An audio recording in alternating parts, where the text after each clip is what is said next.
Bismillahirrahmanirrahim. Assalamualaikum warahmatullahi wabarakatuh. Selamat pagi anak-anakku semuanya. Bagaimana kabar kalian hari ini?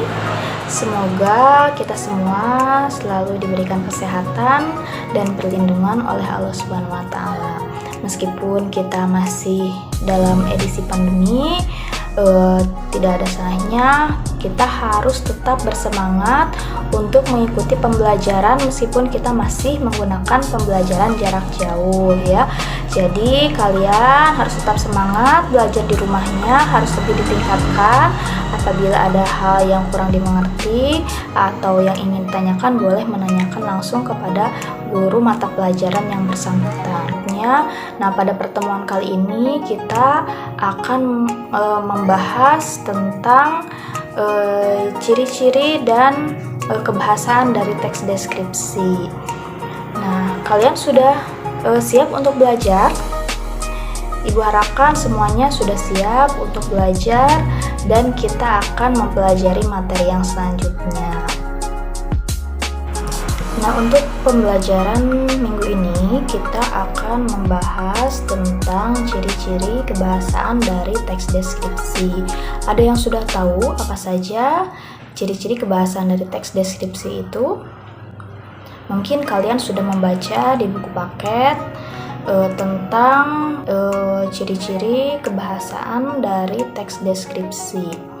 Nah, adapun materi yang akan kita bahas pada pertemuan kali ini yaitu tentang yang pertama itu tentang kata sinonim ya. Ciri kebahasaan yang pertama dalam teks deskripsi itu adanya kata sinonim. Ada yang sudah tahu apa itu kata sinonim? Sinonim merupakan persamaan kata. Ya, misalnya rajin sinonimnya tekun ya.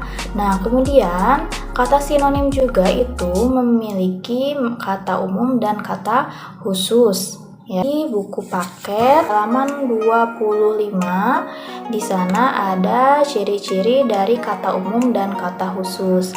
Apa itu perbedaan dari kata umum dan kata khusus?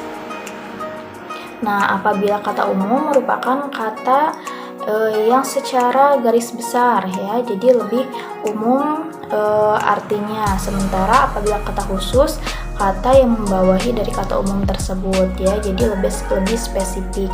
Dan ada kata melihat, itu termasuknya ke dalam kata umum.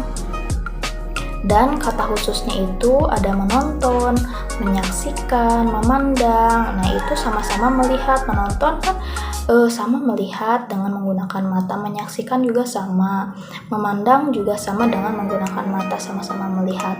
Nah, itu contoh dari kata umum dan kata khusus. Atau yang lebih mudahnya misalnya ya, ada kata hari dan ada kata Senin. Ya, dari kata hari dan kata Senin kalian bisa membedakan tidak mana yang termasuk kata umum dan mana yang termasuk kata khusus ya. Nah, yang termasuk kata umum itu termasuknya ke dalam kata hari, sementara kata khususnya itu kata Senin ya.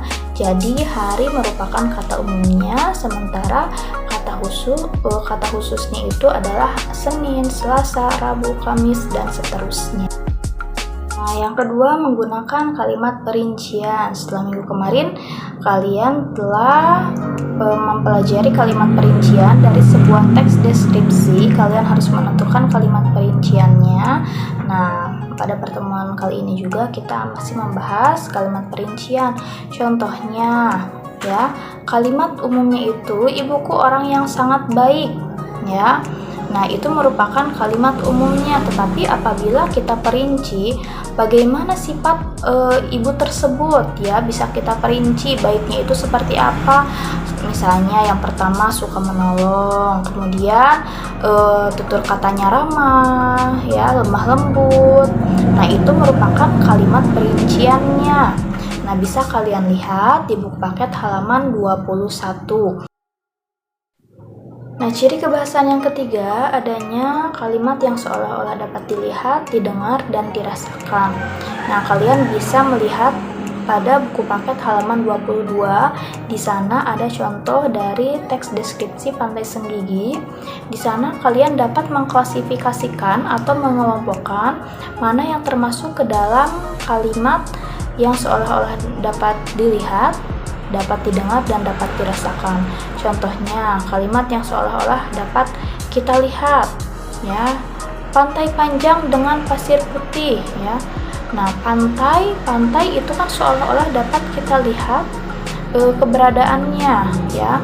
Kemudian ada kalimat yang seolah-olah dapat kita dengar. Contohnya, deburan ombak pantai terdengar berirama.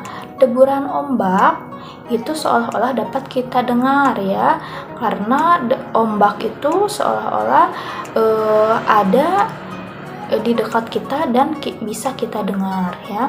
Dan kemudian yang ketiga ada seolah-olah dapat kita rasakan. Udara sangat terasa segar di sini, ya. Udara itu bisa kita rasakan, ya. Jadi dari ketiga kalimat tersebut kalian bisa mengelompokkan mana kalimat yang seolah-olah dapat kita lihat, dapat kita dengar, dan dapat kita rasakan. Nah, kemudian yang keempat, adanya penggunaan pilihan kata dengan emosi yang kuat. Nah, contohnya itu bisa dilihat pada buku paket halaman 10, ya. Menggunakan pilihan kata dengan emosi kuat, ya. Kata dengan emosi kuat maksudnya baik, sombong, kemudian kata-kata yang lainnya, ya. Nah, kata baik, ya, kata sifatnya baik berarti kata emosi kuatnya itu bisa tulus, ramah, penuh kasih sayang, menginspirasi. Itu termasuk kata emosi kuatnya. Jadi dapat kita simpulkan bahwa kata dengan emosi kuat itu hampir sama, menyerupai antara kata umum dan kata khusus. Kemudian yang selanjutnya menggunakan majas perbandingan. Contohnya menggunakan majas personifikasi. Apa itu majas personifikasi? Ada yang sudah tahu? Ya, betul sekali. Majas personifikasi merupakan majas yang membandingkan seolah-olah benda mati itu menjadi hidup. Contohnya bisa kalian lihat pada paket halaman 26. Di sana ada contoh kalimat bermajas, contohnya angin laut mengelus wajah, ya. Mengelus itu biasanya dilakukan oleh manusia, ya. Tetapi di sana diibaratkan kepada angin yang bisa mengelus wajah seseorang. Nah, itu merupakan suatu yang mustahil, tetapi ya, itu merupakan sebuah majas. Nah, itulah materi yang kita bahas pada pertemuan kali ini. Nah, silahkan setelah kalian menyaksikan materi tersebut, kalian bisa mengerjakan tugasnya. Ibu akan menge-sharekan di Google Classroom dan WhatsApp group, ya. Jangan lupa like dan subscribe channel YouTube Ibu, ya. Terima kasih atas perhatiannya. Wassalamualaikum warahmatullahi wabarakatuh.